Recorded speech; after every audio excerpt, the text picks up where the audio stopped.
There are two things that happened this week that nobody has put in the same room yet. Tonight, we are putting them in the same room. The first, on October 10th, President Trump threatened an additional 100% tariff on all Chinese imports effective November 1st in direct retaliation for China's expansion of export controls on rare earth materials. The second, China's Ministry of Commerce responded not with counter-tariffs, but with a single-pointed statement. We do not want a tariff war, but we are not afraid of one. Those two sentences read together are not a threat. They are a position, and understanding the difference between those two things is what tonight is about. Here is the sequence that matters. In April 2025, China imposed its first major export controls on rare earth magnets since 2010, citing national security concerns and citing the timing just months after President Trump's return to the White House as more strategic signaling than regulatory enforcement. Then, on October 9, 2025, China's Ministry of Commerce announced sweeping new unilateral export controls on rare earth materials, equipment, and technology in what analysts described as the most extensive tightening of China's rare earth regulatory framework to date. Announced one day before President Trump canceled his planned meeting with President Xi Jinping at the APEC summit in South Korea. The tariff threat came the day after that. That is the sequence that matters. Now, here are the two tracks. Track 1 is the official narrative. Track 1 says this is a trade war, a back and forth. Tariffs go up, Beijing retaliates, both sides eventually negotiate, and the cycle resets. That has been the frame every news cycle has used since January 2025. The White House has described China as becoming very hostile. The word hostile frames this as a reaction, as a response, as something China is doing in the heat of the moment. Track 2 is what the documents and the sourcing show. China's rare earth dominance is not new. Since the mid-2010s, Beijing has been consolidating its rare earth industry with what analysts call an iron fist, cracking down on illegal mining and bringing private enterprises under a structure closely aligned with the state. In 2021, China established the China Rare Earth Group, bringing a large share of national production capacity under centralized corporate management. That took a decade. This was not improvised. China currently mines over 60% of the world's rare earths, processes over 80% of global supply, and produces around 90% of the world's high-performance rare earth magnets. That is not a bargaining chip.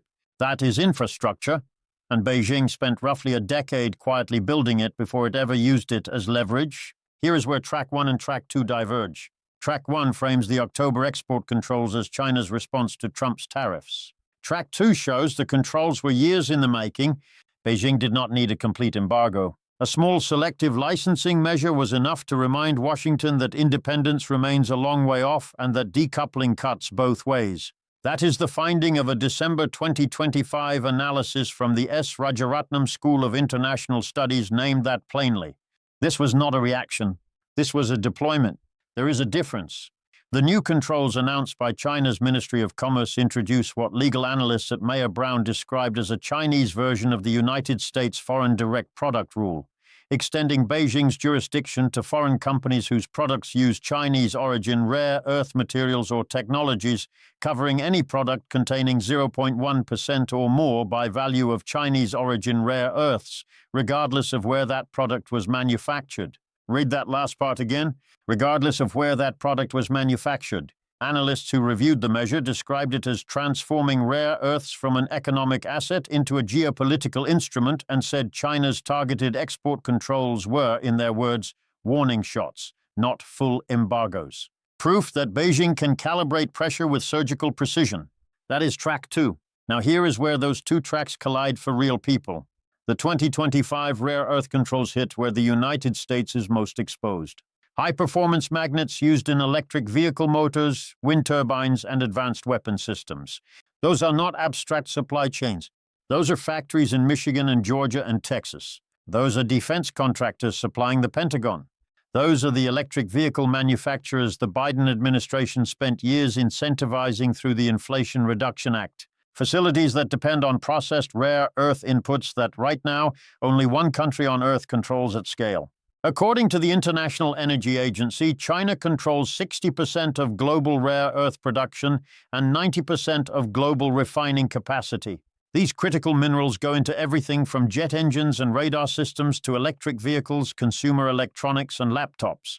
The 100% tariff threat was framed as leverage, but leverage requires the other side to have something to lose that they cannot replace. And sourcing suggests the United States currently cannot replace Chinese rare earth processing at any speed that would make a 100% tariff a credible deterrent in the near term. The Bruegel Institute, in an October 2025 analysis, found that as the United States suffers from rare earth shortages or the threat thereof, it will invest more in sourcing and refining elsewhere, while China will continue to reduce its dependence on United States technology and the United States market, accelerating self-reliance. Both sides are decoupling, but one side has been preparing longer. Now, I want to be clear about what I am saying and what I am not saying. What is confirmed? China controls the dominant share of rare earth processing globally. China's export controls in April and October 2025 are documented. The 100% tariff threat from the Trump administration is on the record. China's Ministry of Commerce statement is public. What is analysis? The evidence points toward a Chinese government that has been executing a long-term strategic posture, not simply reacting to individual tariff announcements. Analysts who reviewed the documentation believe Beijing has used each tariff escalation as an accelerant for a plan already underway. That plan has a name. It is called dual circulation. Dual circulation is a Chinese government strategy formally adopted in May 2020, designed to prioritize domestic consumption and self-reliance in key sectors, reduce dependence on foreign markets, and make the Chinese economy more indispensable to the outside world while becoming less vulnerable to external shocks. In an October 2020 speech to the CCP's Central Financial and Economic Affairs Commission, Xi Jinping stated that, and I am quoting here, China must tighten international production chains dependence on China, forming powerful countermeasures and deterrent capabilities against foreigners artificially cutting off supplies. He said that in 2020 the rare earth controls came in 2025. The sourcing suggests the gap between those two moments was not delay, it was preparation. Now here is the record.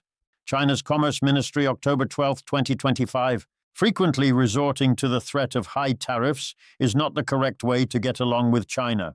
That same ministry, in the same statement, China's stance is consistent. We do not want a tariff war, but we are not afraid of one. Here is what the United States Trade Representative's Office and the White House have framed this as throughout 2025. A negotiation, a process with a resolution in sight, a back and forth between two economies that need each other. Here is what China's Ministry of Commerce has framed this as a test of consistent resolve. What is missing from the official Washington account of this story is also part of the story. No senior administration official has publicly addressed the dual circulation strategy by name. No official statement has reckoned with the timeline that shows China's rare earth infrastructure was built over a decade, not assembled in response to Liberation Day tariffs. What is also missing is a clear public accounting of how long it would actually take for the United States to build alternative rare earth processing capacity. Analysts at the Resources for the Future think tank, in an October 2025 paper, suggested that China's current export controls are not designed for long-term withdrawal of supply from the market, but are better understood as a calculated strategic play, leaving room for reversibility to avoid triggering irreversible shifts in global trade dynamics. That is a reassurance, but it comes with a condition. Reversibility is Beijing's choice to make, not Washington's. And the evidence points toward a China that intends to keep that choice firmly in its own hands. Following a meeting between President Trump and President Xi at the Apex Summit in South Korea in late October 2025, Beijing suspended several components of its export control regime. However, analysts noted that Beijing maintained the rare earth licensing system that went into effect on April 4, 2025, a system that requires exporters to gain case-by-case permission to export 7 rare earth elements and permanent magnet materials, and effectively cuts off the flow of these materials to Western military manufacturers. FDD. The headline said a deal was reached. The fine print said the licensing system stayed in place. Those are not the same thing. We have been at a crossroads like this before. In 2010, China cut rare earth exports to Japan in the middle of a maritime dispute. Prices surged. Japan invested in long-term diversification strategies, and yet in practice, reductions in exports were minimal. The present actions mirror that playbook. Assert dominance, signal resolve, but leave room for reversibility to avoid triggering irreversible shifts in global trade dynamics. Japan spent the next decade trying to reduce its dependence. The question that remains unresolved tonight is whether the United States is now at the beginning of the same decade.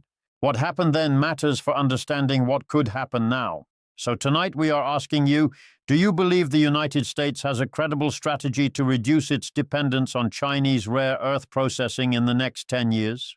Tell us in the comments. That is the question at the center of everything we reported tonight, and your answer matters.